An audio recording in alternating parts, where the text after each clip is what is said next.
Breaking right now, Prince Harry and Meghan Markle's left-wing media machine are at it again. And this time, I'm really angry. The left-wing New York Times, remember, that is a publication that the Sussexes have worked closely with for many years. Meghan gave them her only newspaper interview for the launch of her Netflix series With Love. She's also even written for them in the past about her miscarriage, her apparent miscarriage.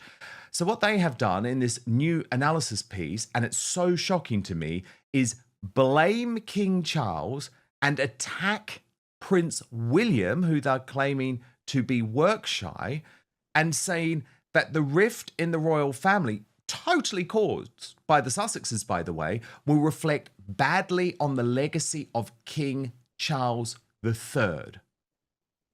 Angela Levin, before we go through the details of this story, it's sickening, isn't it, to think that there are still some people in the mainstream media who can have all of the facts presented to them, who can see the behavior of Harry and Meghan over so many years, and yet still find a way to blame it on anyone but them, continue to perpetuate their victim narrative.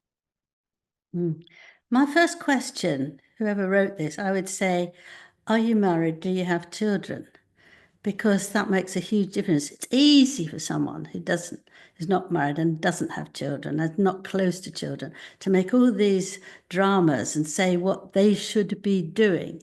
But if they were in King Charles's shoes, they would not be able to do that. One is, if you can't trust your son to just listen to you and not actually sell what you're saying to somebody else, you could talk to him. You could talk to him if he didn't ask you to start telling the government what they should be doing and what they shouldn't, because it's not that type of monarchy.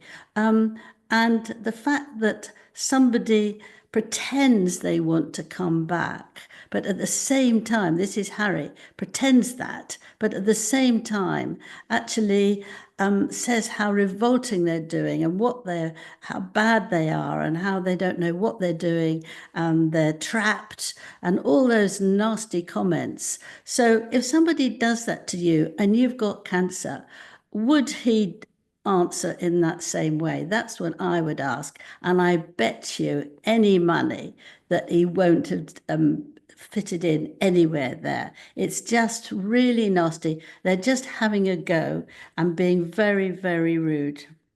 Of course they are. Well, you ask who wrote it, Angela. It's this man, Mark Landler, the London bureau chief of the New York Times. So he's their big gun in London, okay? So this article is very much The View, because we know the New York Times is not a legitimate, impartial news organization. This is the view of the New York Times. So let's just go through some of the key points of the article, Angela. So Mark Landler in the New York Times writes, King Charles III was busy last week marking the 80th anniversary of the Allied victory over Nazi Germany and preparing to fly to Canada to open its parliament later this month. But his public schedule was eclipsed yet again by a highly publicised eruption from his estranged younger son, Prince Harry.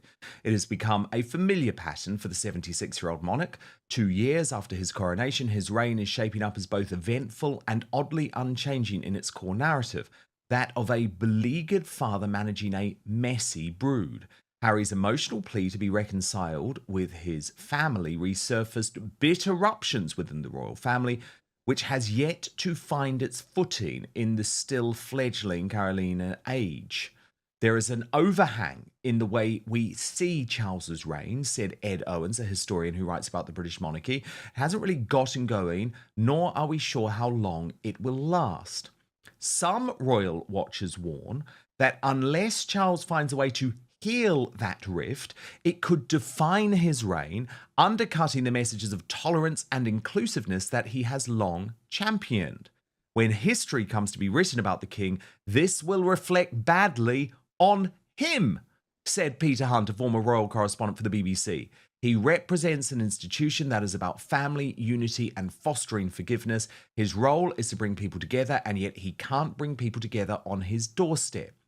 The palace appealed to journalists not to focus on the family drama during a week dedicated to VE Day commemorations. Far from calming the waters, Mr. Hunt said that had the effect of keeping the spotlight on Harry longer than necessary. It's a private issue, but they are using the full weight of the institution to respond to him, Mr. Hunt said. Now, Angela, I think this is one of the most horrendously biased New York Times articles I have ever read.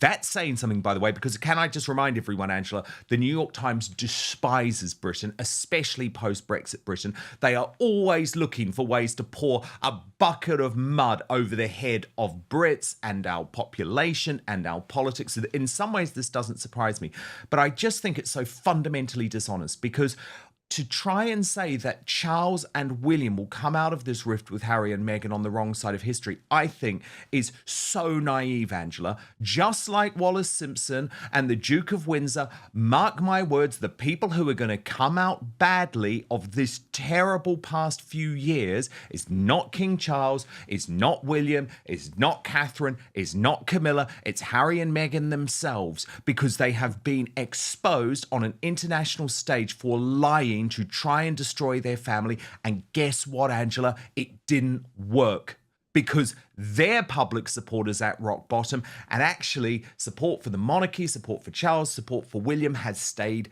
pretty solid. Please click on my face just to the bottom left to subscribe to this brand new independent news source and turn on the notification bell so you'll be alerted to our brand new live shows, uncancelled interviews, and special royal episodes. Yes, I mean, the interesting thing is you have to think, how long does a father take responsibility for his child's behaviour? Harry is now over 40. Isn't he a grown man? Doesn't he have to accept the wrong things that he's doing and the ridiculous relationship he has with a woman who loves to destroy things? He can't stop that. But he doesn't have to be responsible for it. It's a ridiculous attitude, and I don't think that that's how you can be.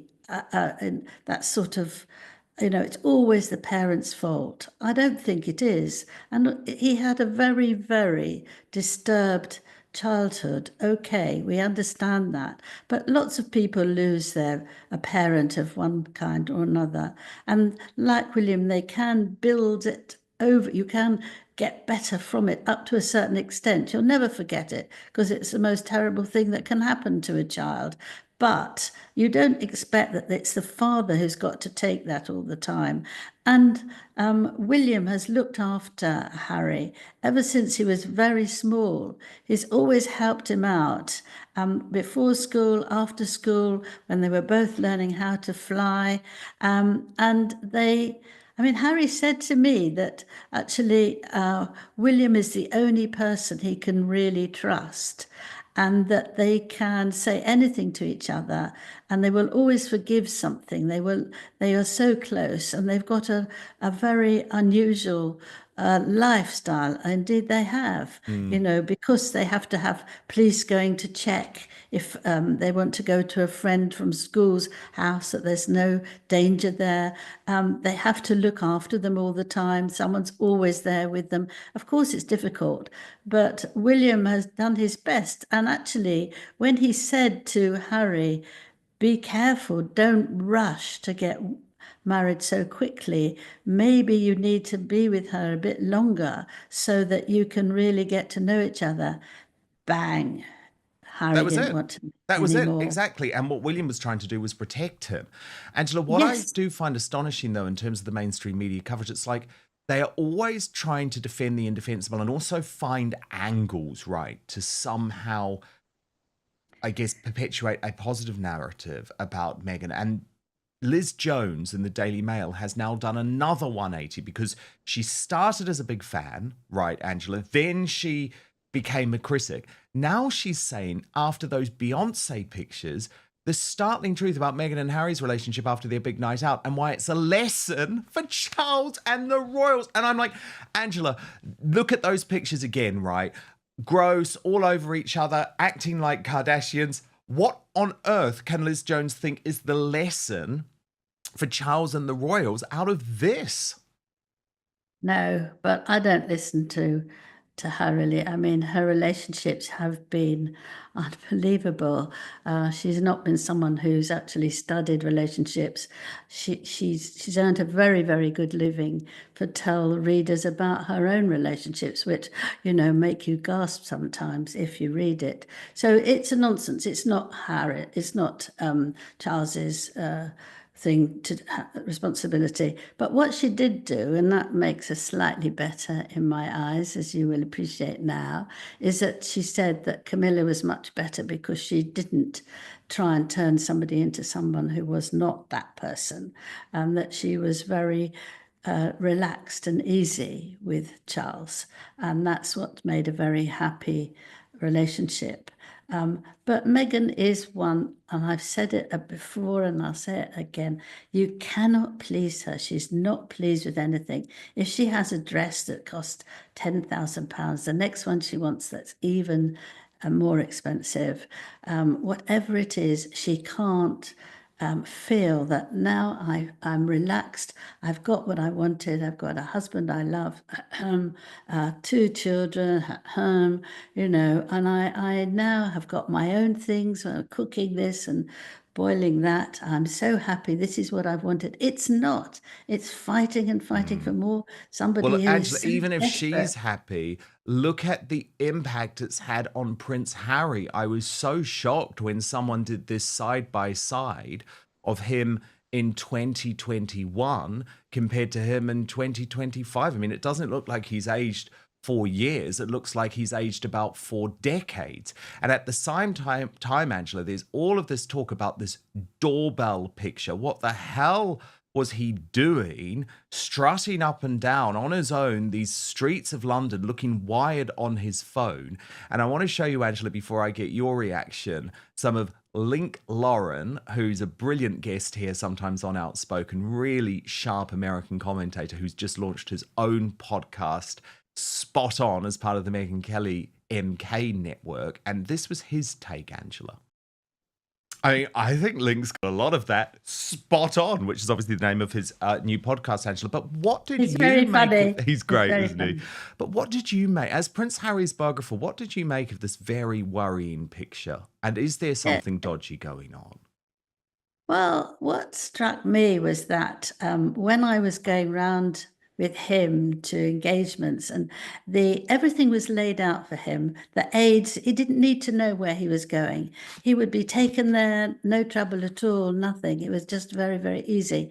But here, he'd forgotten the address, apparently, of so-called friends, and he didn't know what to do. Well, it showed me that in the 5 years since he's left being a member of the royal family, he doesn't know how to find a place. He hasn't learned yet that if you want to go, and you have to be absolutely sure, especially if you're scared of walking down the street and there's nobody there to look after you, you don't go knocking on a door, because it's dangerous. You should know that by 40 years old, but also that he needs to write it down, get a phone number, which he apparently hadn't got, and actually check, is the person in? Ring them up. It's modern age, and find out if it's all right if you pop round. But actually, this was a desperation of somebody who had to find someone who would talk to him and be friendly.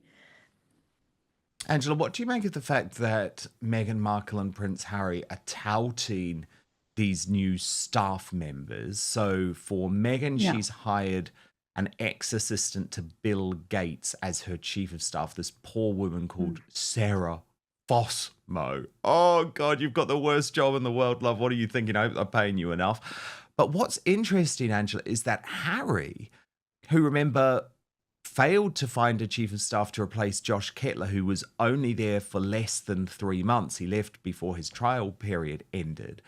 Has promoted someone called Leanne Cashnin. Now, she might be a great woman for all I know, but she was just his former assistant, his former EA, like a PA, a runaround to do stuff. Now, again, nothing wrong with backing your own people, but it's interesting, isn't it? These hires almost look to me as if Harry is almost giving up and saying, I just need someone to help me out. Meghan is now driving the business. At the same time, how is this Sarah Posno going to relaunch a business which is completely tanking? Mm.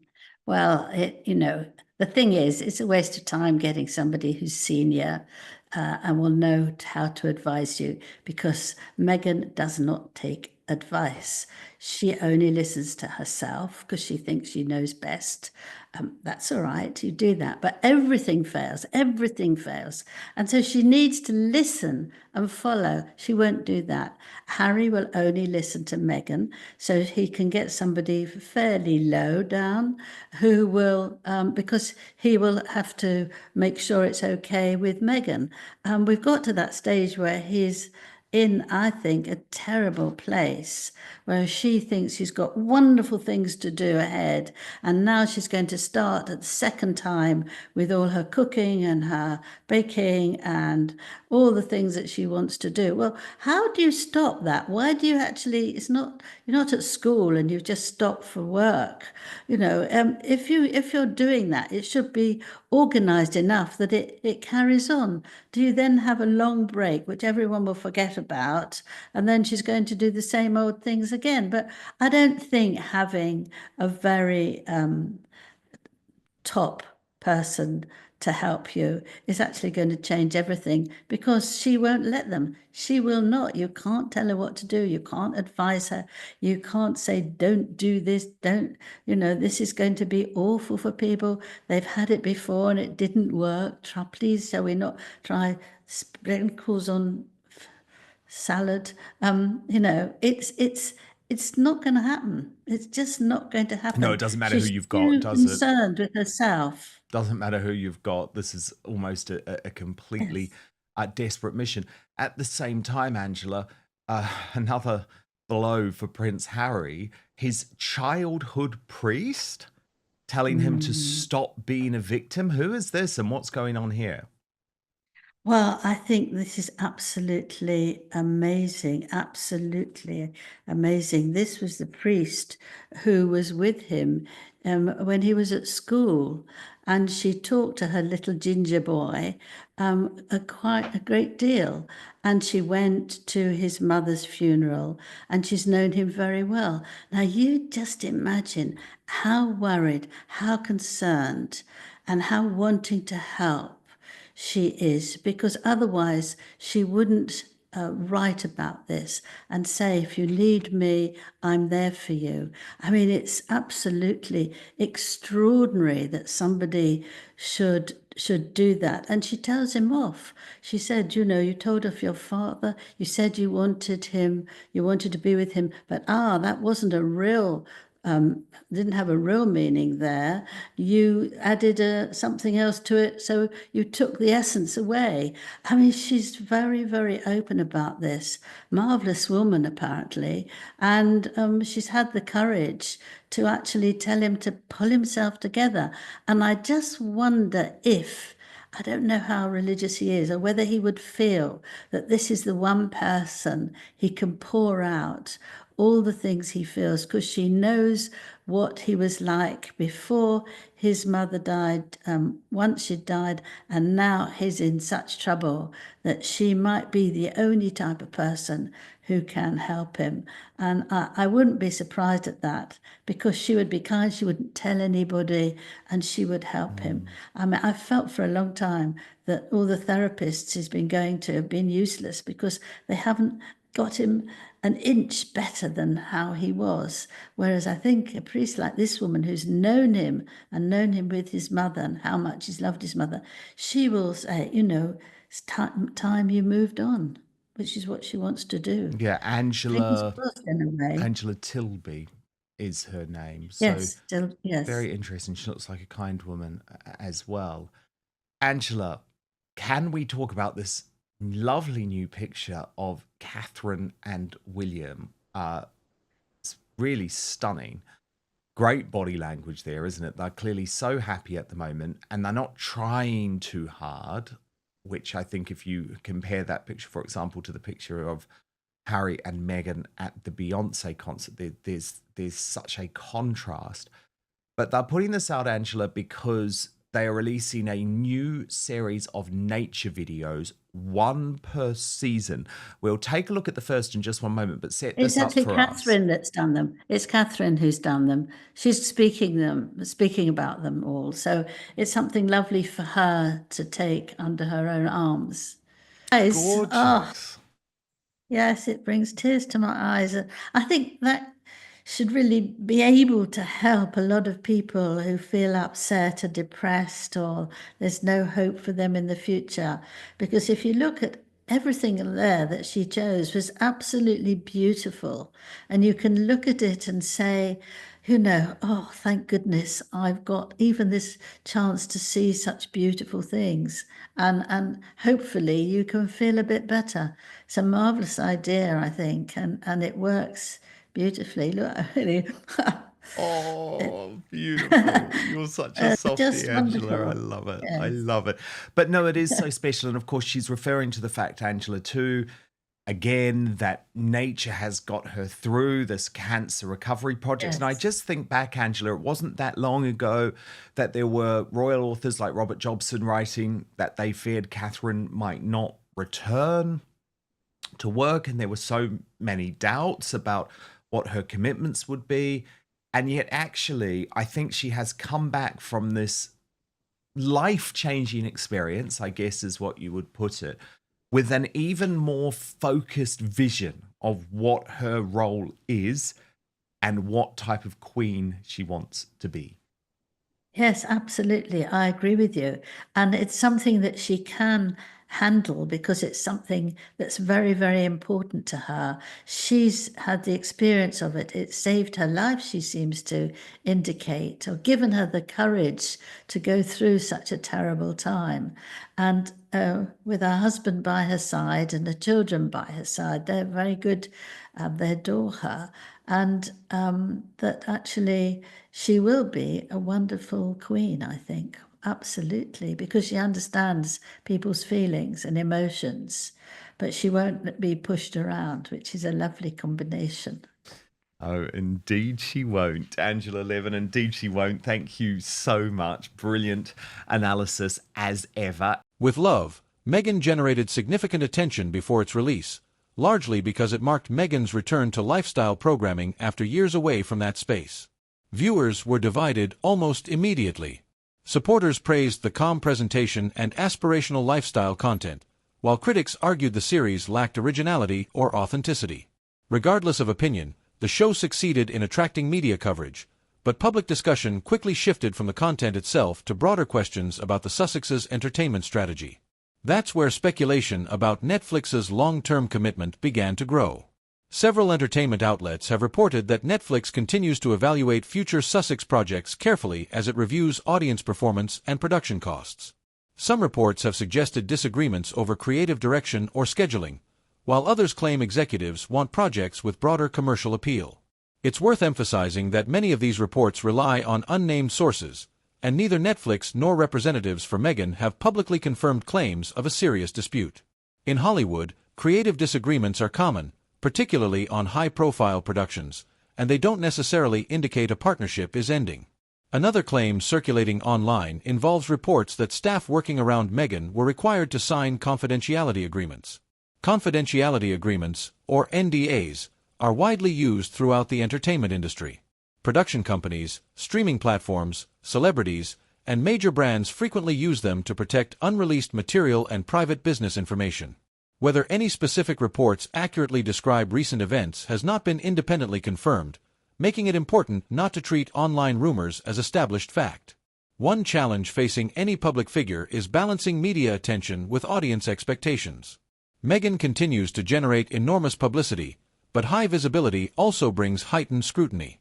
Every interview, television appearance, product launch, or social media update is examined in detail, creating an environment where even routine business decisions can become headline news. For public figures, maintaining a consistent brand often becomes just as important as producing new content. Looking ahead, several questions remain unanswered. Will Netflix commission additional projects? Will Meghan continue focusing on lifestyle content? Or will both sides move in a different creative direction? Until official announcements are made, much of the discussion will remain speculative. For now, what's clear is that the Sussexes remain among the most talked about public figures in entertainment. Whether the recent headlines signal temporary growing pains or a larger shift in their partnership with Netflix remains to be seen. As always, the real answers will likely come from official announcements rather than anonymous reports or online speculation. If new verified information emerges, it will provide a clearer picture of where this story is headed next. This format keeps the script engaging while clearly separating verified reporting from speculation, making it more credible and suitable for commentary content.